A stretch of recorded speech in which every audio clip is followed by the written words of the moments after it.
L'ombre de la verdure du site écologique du Centre de connaissances partagées du groupe de recherche et d'action pour le bien-être au Bénin, en abrégé Graba Bénin ONG, a abrité le mercredi 18 juin 2025 la cérémonie solennelle du lancement du nouveau chef-d'œuvre de l'écrivain béninois à plusieurs casquettes, Ousoulio Apoin Atawe Akoyi, président de la dite organisation. Bien avant, une brève présentation du site d'accueil est faite par le directeur exécutif en la personne de Tovio Segla Adjimoro Marik Mathieu. De l'éducation environnementale. Après ça, il y a la promotion des mets et tisanes locaux, la promotion des langues locales et maintenant la conservation de la biodiversité.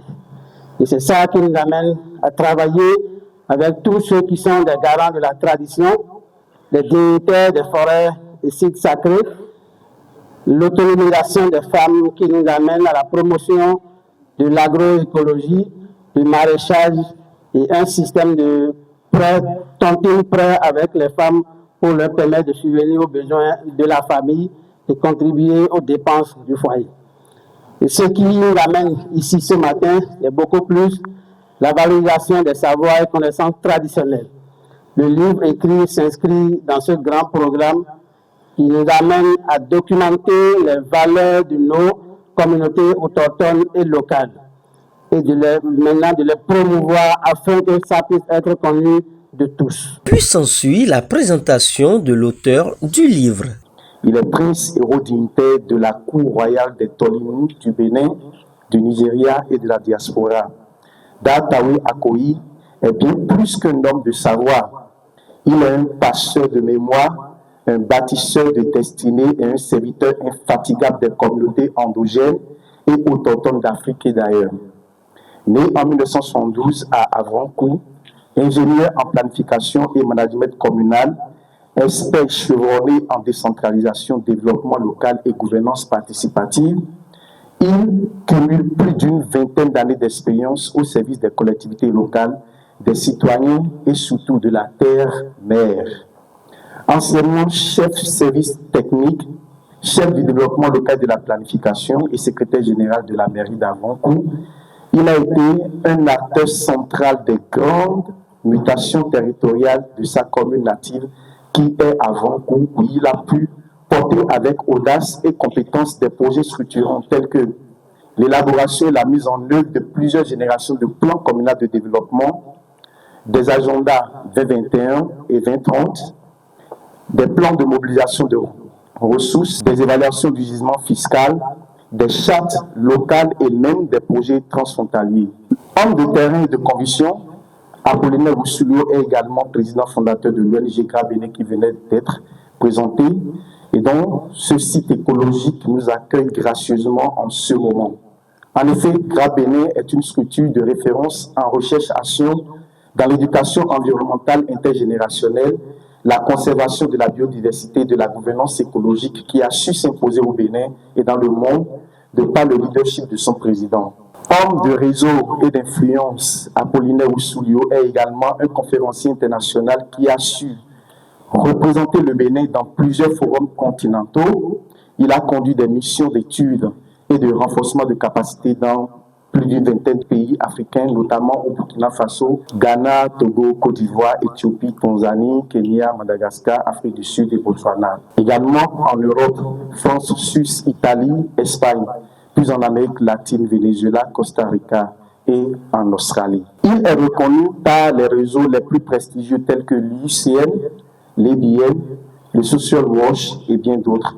Apollinaire Ousoulio est aussi un enseignant à l'école du patrimoine africain et un formateur du haut niveau. Mais au-delà de ces titres, de ces fonctions, de ces honneurs, c'est l'homme que nous célébrons aujourd'hui, l'homme de la culture, l'homme de paix, le sommet de confiance, le gardien de la mémoire et le porteur d'espérance. Son Altesse, Atawe Akoyi, nous enseigne que la sagesse n'est pas un privilège d'âge, mais une responsabilité de cœur. Son engagement est un appel à la réconciliation entre la modernité et les racines, entre la jeune et la vieille génération, entre la technocratie et la tradition, entre la ville et le village, entre le Bénin et l'Afrique, entre l'Afrique et le monde.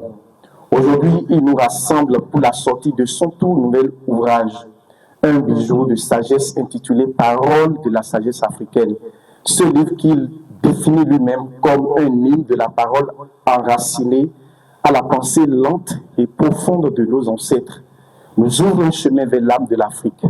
Il y mêle proverbes, sites, récits symboliques, réflexions philosophiques et témoignages de terrain dans une langue limpide et vivante. Ouvrage de 202 pages et qui regorge 103 paroles de sagesse. En présence d'un parterre de personnalités politico-administratives et têtes couronnées venues des quatre coins du pays, l'auteur donne un exemple qu'il explique. Parce qu'à un moment, j'ai dit, je ne pourrais pas rester à la maison, il faut que j'aille louer. Toi le Djara, il ne te dit pas de venir tôt le matin. Toi le Djara. D'abord, il y a toi le Djara qui dit, viens tôt le matin. Qui est différent de Wallo Free Free.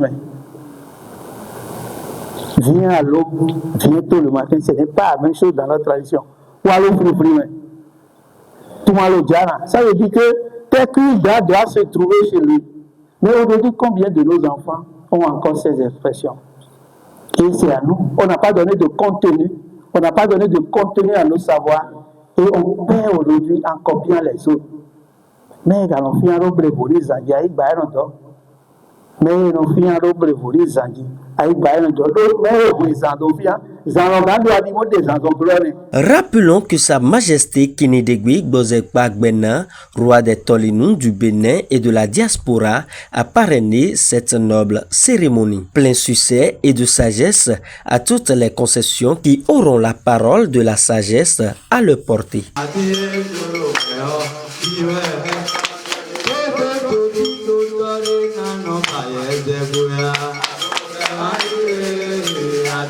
Don't